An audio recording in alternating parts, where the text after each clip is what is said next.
we'll go ahead and get started with our Busch Light pole sitter for tomorrow's NASCAR Cup Series race here at Iowa Speedway, the first NASCAR Cup Series race we will have here. Kyle, congratulations on starting on the pole. Tell us a little bit about your lap, and then we'll go to questions from the media. Yeah, obviously happy to get the pole. You helped to go out last probably to, I'm sure the track was continuing to get a little bit better, and you got to watch SMT of everybody's run, so that helps, but it also, makes you a little bit more nervous when you see everybody out there struggling. So thankfully, my lap was mostly comfortable, a little bit loose like everybody was, but able to piece together 2 pretty consistent laps, and you'll be fast enough on that second lap to get it done. All right, we'll go ahead for questions. We'll take our first question from Zach here in the middle. Zach Sterniolo, NASCAR.com. Kyle, you've been able to get laps on this track and this surface more than most, and see it in a ton of different sort of conditions now. How much more prepared do you feel like your number 5 team is compared to what the rest of the field is? Yeah, I just got asked that question out on pit road, and I don't know. I don't think it benefits really. I mean, I guess it'd be hard to argue that it benefited us because we got the pole, but I mean, I don't think it mattered because the track was so different. When we were here a couple weeks ago, like I think we tested for 7 hours or so, and the first probably 4.5 hours were like not even remotely close to what it is this weekend. And even by the end of it, like it still felt way different yesterday than it ever did yesterday. So if anything, I think you'll get led down the wrong road by testing here a few weeks ago. So, but our team, we've got great teammates to rely on, and a couple of them were really fast yesterday, so got to study what they had and talk, and I think we've made our car better, and obviously I think our performance last week helped for qualifying this week, getting to go out last. All right, we'll go to Bob and then to Nate. Bob Pockris, Fox Sports. Obviously some are having some tire issues here. Some of the talk is that it's just there's more grip and you're going about a second faster than you were in the test. I'm curious, are you surprised? But we aren't. What? I said we aren't going any faster. You're not? No. Okay. No, we're not. Like at the end of the run, the end of practice, or end of test, yeah, I mean, we're going the same, if not a little slower from what I remember. Okay. So, I mean, does the track feel much different than it was at the test? So how I felt yesterday in practice was, to start practice, I think all of us, it was really slick, and I felt very loose, which is kind of how I felt when we started the test. The track was brand new, hadn't seen a car go around it yet, and it was like oily feeling and slick, so I kind of felt that way when practice started. And then by the very end of practice, I thought it gained some grip and got closer to what the test was, which the test I felt like, we didn't get to do like a 50-lap run yesterday, so I felt like the track was fairly similar by the end of it. But no, as far as lap times, we weren't, going any faster than we were at the last hour of that test. All right, Nate. Nate Ryan, NBC Sports. Kyle, you've spent a lot of time racing in the Midwest, and especially in this state. How would you describe the Midwestern race fan as compared to other race fans, and how deserving do you feel like they are finally having a Cup short track race for the first time in decades?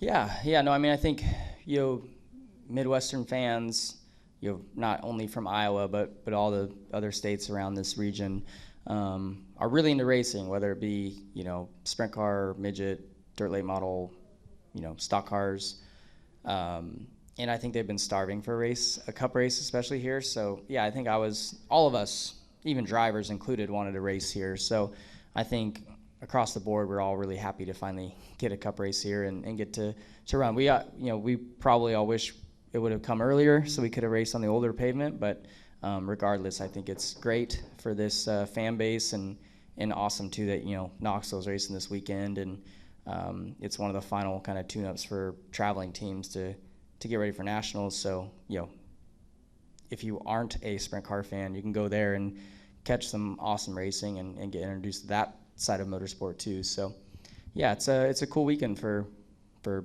Midwestern race fans. And to follow up on Knoxville, if I'm permitted a sprint car question. So last night, how disappointing was it? I mean, it seemed like you had the bottom working and you were leading, and then the engine goes. Was that just take us through what happened? Yeah, no, it's sure it's disappointing to have a part failure, but at the same time, I think everybody there is more focused on Knoxville Nationals. So we had a lot of speed, and we were able to drive from 10th to the lead and pass some really good cars.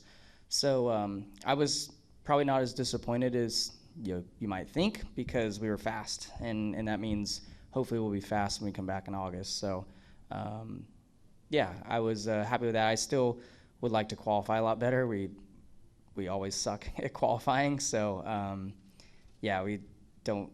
I would love to get that part of the program better, but at least when it comes to racing at Knoxville, we're really, really fast. Was it just an engine thing? Yeah, it broke a rod. All right, any final questions? Okay, we'll come up front. Kyle, to go off of Knoxville again, too, were you aware of how much faster you had pace-wise than gravel last night, and how much confidence does that give you looking forward to Nationals? No, I mean, I didn't know, like, when I broke and I came in the pits, they said that once I got the lead, I pulled away a lot. And then, yeah, I mean, he was catching me because I got to traffic when, the rubber was coming and was, kind of just stalling out to be behind them.